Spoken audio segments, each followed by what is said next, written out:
Welcome back to On the Record, the Unseen Tapes. The next star whose story we taped was Tammy Wynette, the First Lady of country music.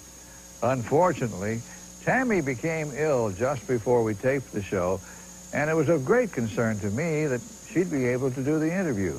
But like the trooper she is, Tammy came through like a champ. One story we didn't have time for on the show that was aired was her first trip to Nashville. It shows very graphically how show business can get into your blood. You sang on one occasion right across the street from the Grand Ole Opry House, the Ryman Auditorium downtown. Mm-hmm. Tell me about that. Well, I had come with two disc jockeys and their wives from Birmingham, and it was my first time to be Nashville's DJ convention, and I was just thrilled to death. I'd see some artist walking down the street, and I'd just go crazy. Oh, Lord, look, there's so-and-so. So we were standing across the street from the Ryman one night. It was cold, and this flatbed truck was sitting out there, and there was four guys on the flatbed truck picking and singing, and they had a sign that said, "Anybody can sing." So I saw a guy standing there by the sign, and it was Weno Radio, WNO. And I went up and I said, "Does that sign mean what it says? I mean, can I sing?" He said, "Yeah." So I sung "You Cheating Heart" on the flatbed truck outside of the Ryman. And then had to go back home and start back in the beauty shop again. That didn't do it. But it just set me on fire. I wanted to go so bad. Kind of hard to go back to the beauty shop, wasn't it? Yeah. During the Bush-Clinton presidential campaign, there was some controversy about a comment made by Hillary Clinton concerning Tammy. Here's Tammy's side of that story. Before I leave, Stand By Your Man. What a wonderful song. Tammy, you'll be singing that when you're 85.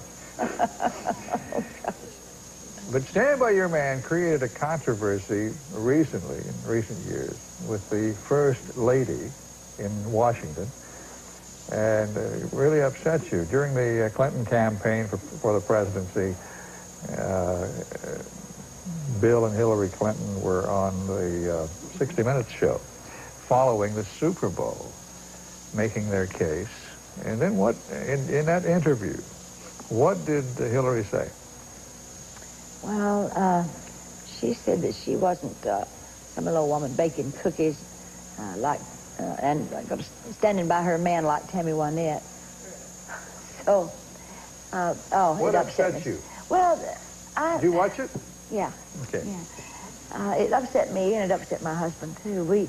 I didn't know why she would want to pull me into something like that. You know, I thought what she was doing was defending him anyway. They were asking questions about the so-called girl that he was supposed to have had an affair with, and she was trying to answer questions and be very diplomatic, and I just didn't think that she should have slammed me that way because I didn't deserve it. I didn't want to be talked about by her and, you know, like that. So my husband said, well, she'll have to apologize. Well, what did you feel was a slam? Well, her saying, I'm not some little old woman. I didn't like being called some little old woman. Doing baking cookies, stand by her man, you know, shoot.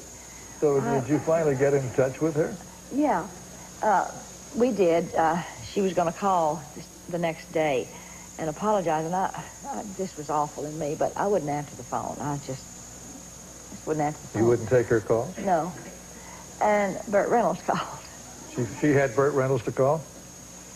And he said, Tammy, take Hillary's call. And I said, boy, and this is the limit. And she goes all the way around to you to get me to take a phone call. So I did, and she called, and I talked with her, and she apologized and said that she was very sorry that she was answering questions very quickly, and she didn't intend to, you know, make any harsh remark about me or the song or whatever. And she said, when I come through Nashville sometime, we'll stop and have tea. And I said, fine. So have you subsequently spent any time with her? I've worked for 4 presidents, and I don't think it could be 5.